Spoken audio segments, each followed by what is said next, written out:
Welcome into another episode of Locked On Phillies. Unfortunately, today is not opening day. The Phillies and Braves are rained out of game 1 of 162. It's okay, though. They'll play tomorrow on Friday. We'll talk about the postponement and everything that went into it and whether or not it was the right decision. Also, I have some bold predictions for the upcoming season for the Phillies. And what exactly should the lineup look like when the Philadelphia Phillies take on Spencer Strider and the Braves tomorrow? Well, we'll discuss all of that on today's episode of Locked On Phillies. You are Locked On Phillies, your daily Philadelphia Phillies podcast. Part of the Locked On Podcast Network, your team every day.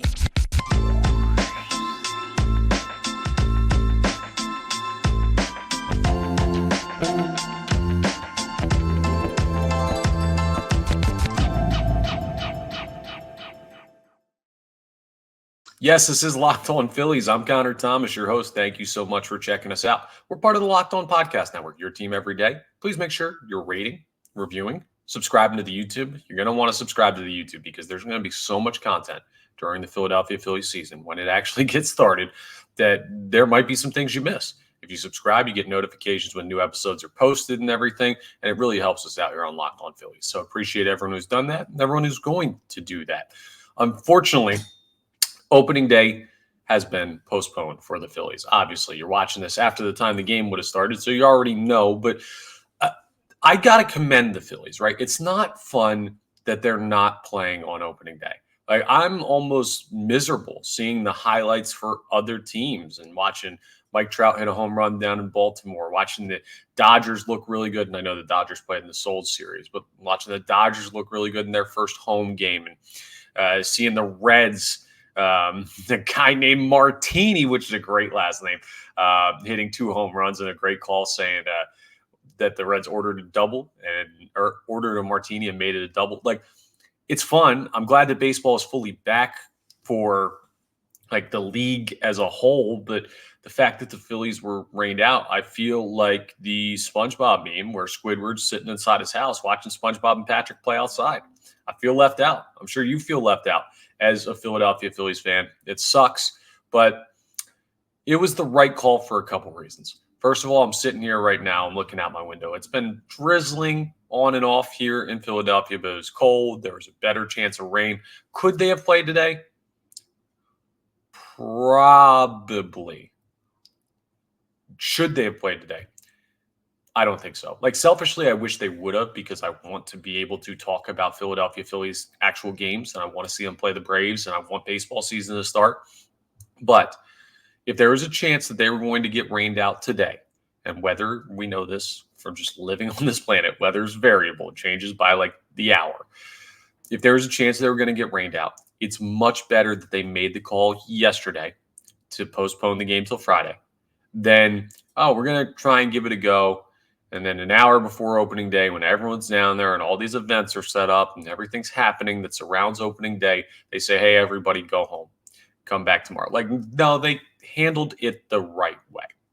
And honestly, as much as I want baseball, I also want this game to be a good example of how great these teams are, the Phillies and the Braves. This is the best opening day series matchup in all of baseball. I don't want that to be marred by 2 innings from starters and then there's a rain delay and all of a sudden you're going to the bullpen early. I don't want it to be rough conditions and they play through it, but you don't get great baseball. Like, the Phillies had an opportunity with the built-in off day to move the game to Friday and cause some inconvenience for people that were planning on going on Thursday. I get that. Listen, I understand. I'm not happy about it either. And I know some people out there, Phillies fans, have had their plans messed up by the game being pushed back a day. But I'd rather them make the call early than make the call today at like 1 p.m. when they've got a 3:05 p.m. game scheduled. In the past, there have been times where teams have had fans sitting in the stadium for like 3 hours waiting for the game to potentially start, and then they call it. Like, there have been some egregious mishaps when it comes to postponing baseball games. And the Philadelphia Phillies, I think, handled this the right way. So now we have another day until opening day. What do you need to know about what's changing? Really very little. Everything is just pushed back a day. It is the same start time, so 3:05 p.m. game tomorrow. Same pitching matchup, which is important. Sometimes when you get games pushed because of the way the rotation is set up and the way the schedule is, you'll have different pitchers. Not on opening day. These guys are all rested. Now, what may happen, which might not be great, the idea for the Philadelphia Phillies was to have Zach Wheeler throw twice before Spencer Turnbull, who's going to be in the rotation in replacement for the injured Taijuan Walker, throws once.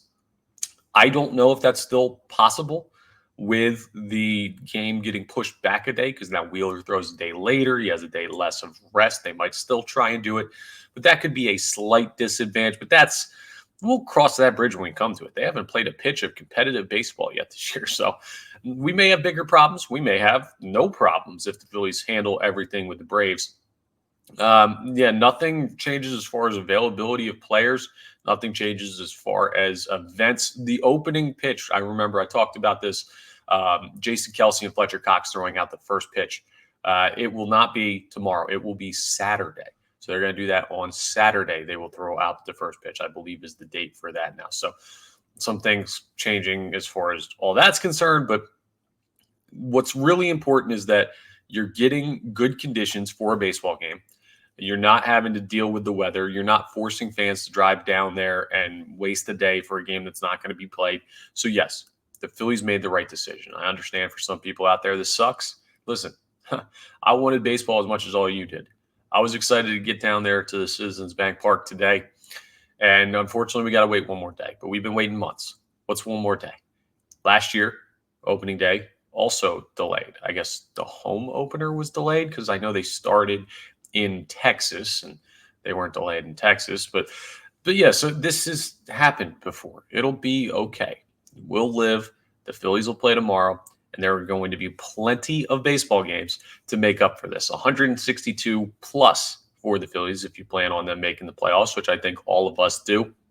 So the other thing that it's kind of tough with is I was planning an episode today where I've reacted to the game and I talked about what happened in the opening game. And unfortunately, obviously, we don't get that ability. So we got some other fun stuff that I've thrown together to be able to talk to you about as we have some extra time before opening day, including some bold predictions for the upcoming season, both individual and for the team as a whole. And we're also going to talk a little bit of lineup because I know folks are going to – I've already had people like – I'm not talking about specifically Locked On Phillies listeners. No, you know I love all you guys. I appreciate it.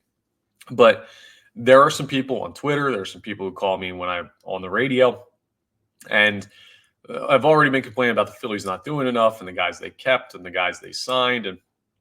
But the true first, what in the world are they doing, is going to come from a section of the fan base tomorrow when the lineup is revealed. So we're going to get into that as well.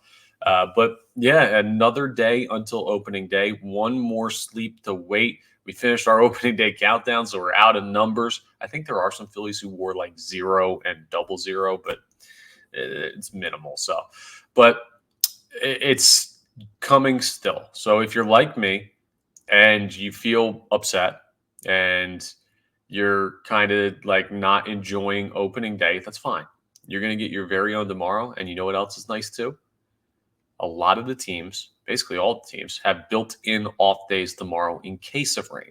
So what that means is the Philadelphia Phillies are actually going to get a bigger stage than they would have gotten today to play the Atlanta Braves. And that's going to be awesome. One more thing about opening day. I did not realize, I believe that this is the case, but I would look into it a little bit further if this worries you.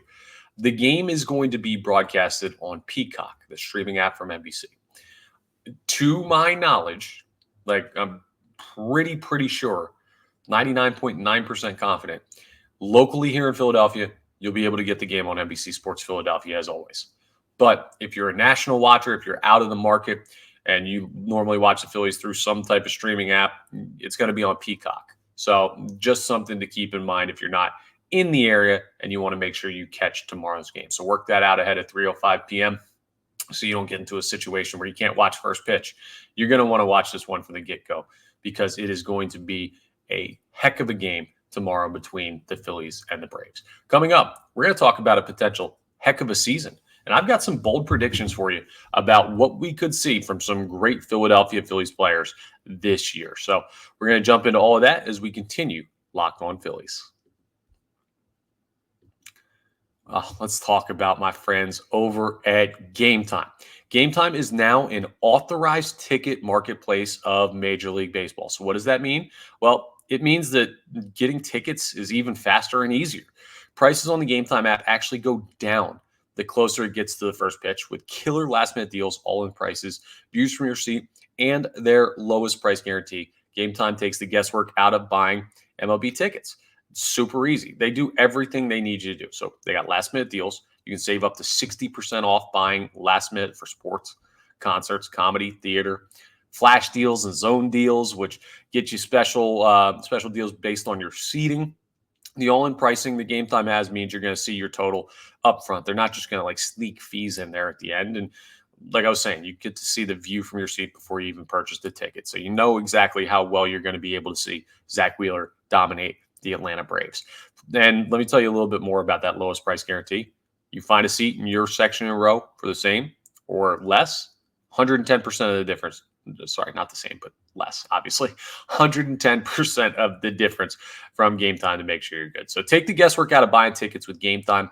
For a limited time, all users can get $20 off any MLB purchase of $150 or more in the GameTime app with code FIRSTPITCH. You got an extra day to get tickets to the opener. If you want to buy a handful of tickets, it's going to be more than $150. You can get $20 off of that promo code. Again, that's code FIRSTPITCH for $20 off from March 25th to April 14th only. So it doesn't just have to be opening day. Download the GameTime app today. Last minute tickets, lowest price, guaranteed. Bold predictions time. You know I'm a big fan of bold predictions. If you've listened to this podcast at all, you know sometimes I say stuff that sounds a little crazy. Sometimes I'm right. A lot of times I'm wrong. It happens to the best of us, but it's not going to stop me from making bold predictions. That's kind of what we do in this business of podcasting and talking about Major League Baseball. So when I look at this Philadelphia Phillies season and I look at who could be, let's start on the individual scale. We'll get to the team scale coming up, but I look at who could be some impact players and some really interesting potential awards and milestones this year. The first place my mind goes to is where everyone's mind seems to be going with the pitching staff.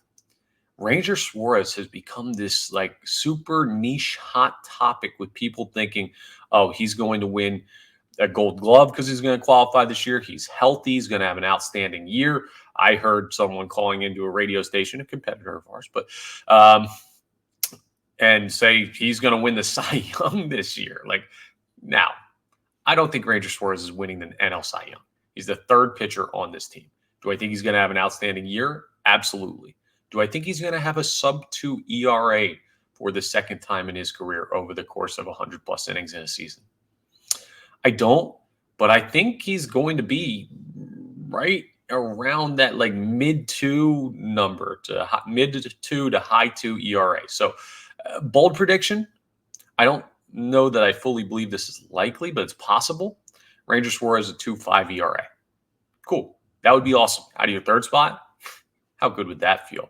Bullpen, I think Jose Alvarado is going to lead the team in saves. Gregory Soto has a chance too. I still think he could be a really solid closer for this team. But I think Alvarado is a guy that Rob Thompson feels the most comfortable with in big spots. And with no Craig Kimbrell and no addition of any other true closer this offseason, Alvarado is going to lead the team in saves. There, you heard it here first. Let's go to the position players. And Trey Turner's going to have an outstanding year, but that's not going far out on a limb enough. And I could say Bryce Harper's going to win the MVP, but he's done that before. Here's what I want to tell you. I think the biggest breakout year for any Philadelphia Philly is going to be Brandon Marsh. I think Brandon Marsh, and this isn't really a tangible thing. It's more of a feel thing, but you're going to know it when you see it. Who was the biggest breakout player for the Philadelphia Phillies last year? Bryson Stott, obviously, right? We knew he had talent. We didn't know he was a near 300 hitter with Gold Glove caliber defense.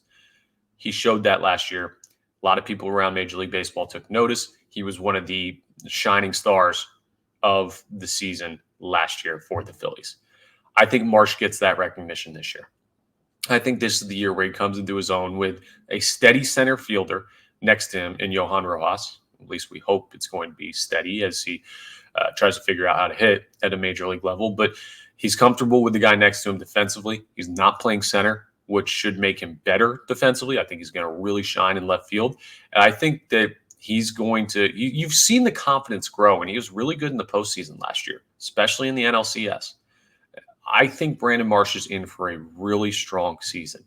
And that really helps out the bottom part of the Phillies lineup. And it also protects Rojas a little bit from potentially crushing the bottom of the order and leading to some empty innings when you get to 7, 8, and 9 in the Phillies lineup. So I really like that from Brandon Marsh. And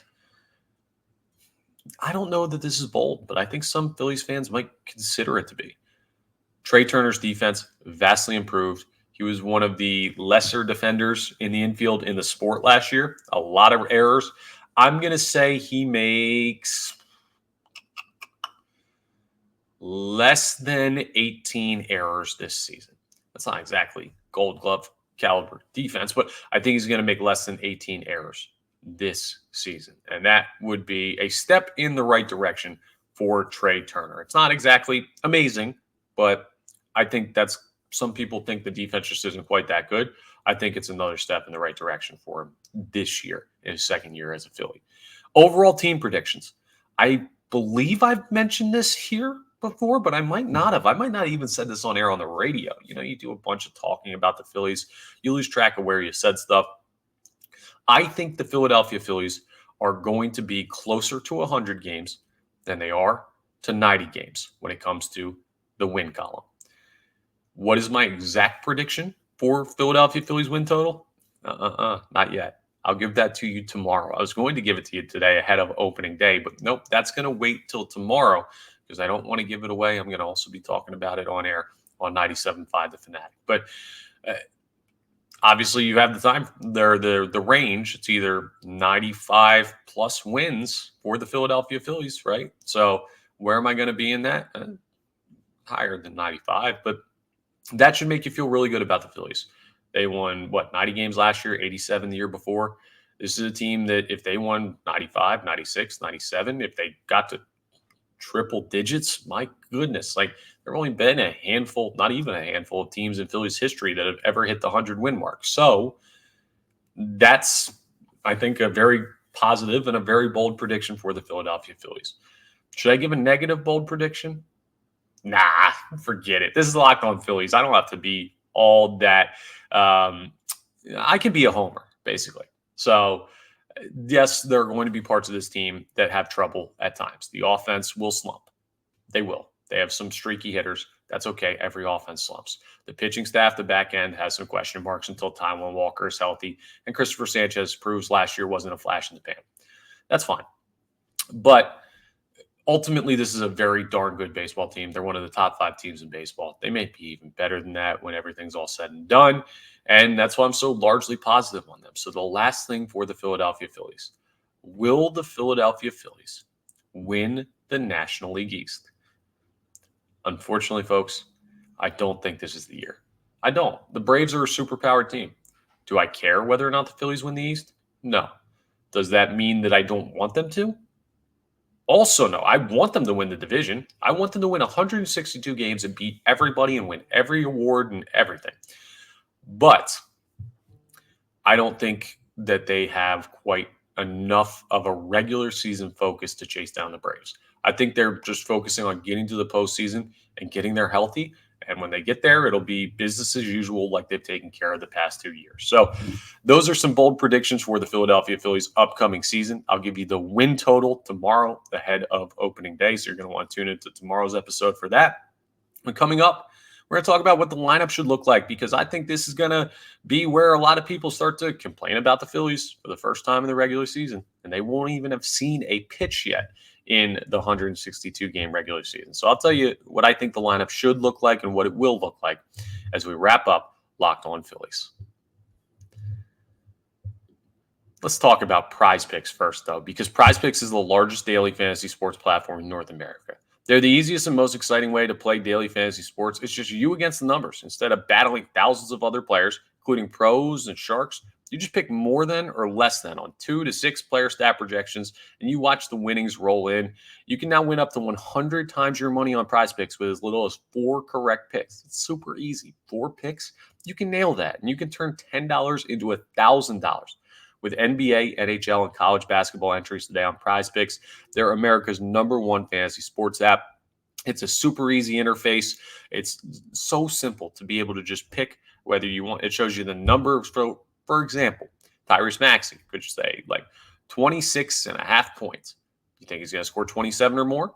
Pick the over, and you just add those all together. It's so easy. And Prize Picks is the best way to get action on sports in more than 30 states across the country, including California, Texas, Georgia, and a bunch more. So go ahead and check out Prize Picks. I mean, download the app today and use code LOCKEDONMLB for a first deposit match up to $100, as if you needed another reason. Again, you download the app today, you use code LOCKEDONMLB, you'll get a first deposit match up to $100. Prize Picks. Pick more, pick less.